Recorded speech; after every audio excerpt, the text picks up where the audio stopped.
अस्सलाम वालेकुम, आप देख रहे हैं न्यूज़ ऑलराउंडर। तो आज हम बात करेंगे पाकिस्तान और साउथ अफ्रीका के दरमियान आज का मैच खेला जाएगा उसके हवाले से, यानी तीसरा और फाइनल ओडीआई पाकिस्तान और साउथ अफ्रीका के दरमियान तीसरा और फाइनल ओडीआई आज खेला जाएगा, जिसमें पाकिस्तान ने पहले ही ये सीरीज अपने नाम कर चुकी है। पाकिस्तान की प्लेइंग 11 की बात की जाए तो पाकिस्तान की प्लेइंग 11 जो आज बेंच पे बैठे हुए थे दोनों मैचों में, उसको इस्तेमाल किए जाने का इम्कान भी है। मोहम्मद हसनैन को मौका दिए जाने का इम्कान है और उसके अलावा उस्मान खान को भी पाकिस्तानी ओडीआई की कैप पहनाने जाने का भी इम्कान है। पाकिस्तान चाहेगा साउथ अफ्रीका को 3-0 से वाश करें, लेकिन देखना दिलचस्प ये होगा कि क्या साउथ अफ्रीका इस मैच को बचाने में कामयाब हो पाती है या नहीं, ये तो वक्त बताएगा।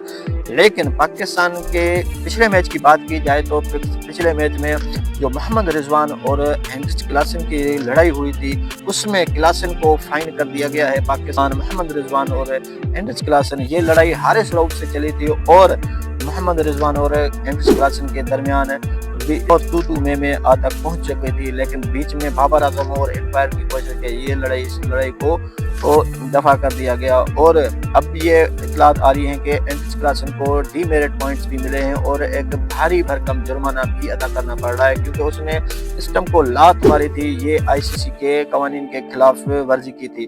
तो देखना दिलचस्प ये होगा क्या हेनरिच क्लासन इस बार जो 97 पिछले मैच में 97 रन बनाकर टॉप स्कोरर रहे थे साउथ अफ्रीका की तरफ से, इस बार कितना अग्रेसिव खेलने में कामयाब होते हैं। क्या साउथ अफ्रीका की टीम अपने आप को व्हाइट वॉश से बचा पाती है या पाकिस्तान एक बार फिर साउथ अफ्रीका में जाकर ओडीआई सीरीज तो पहले ही जीत चुका है, इस बार व्हाइट वॉश के इरादे से उतरेगा। शाहिनशाह अफरीदी की बात की जाए तो शाहिनशाह अफरीदी के बाद ये एक आखिरी ओडीआई है, उसके बाद फिर ट्राई सीरीज में खेलना है, क्योंकि शाहिनशाह अफरीदी टेस्ट स्क्वाड का हिस्सा नहीं है शाहिनशाह अफरीदी। उसके बाद शाहिनशाह अफरीदी और बकाया टीम को जो उसके बाद पाकिस्तानी टीम और साउथ अफ्रीका के दरमियान 2 टेस्ट मैच खेले जाएंगे।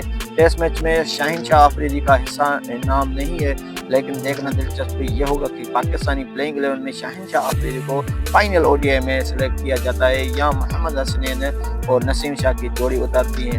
नसीम शाह को टेस्ट स्क्वाड का हिस्सा बनाया गया है। अब देखना दिलचस्प ये होगा कि पाकिस्तानी टीम किस तरह साउथ अफ्रीका में जाकर व्हाइट वॉश करने में कामयाब हो पाती है या नहीं। वीडियो अगर अच्छी लगी तो वीडियो को लाइक शेयर जरूर करें, चैनल को सब्सक्राइब करना और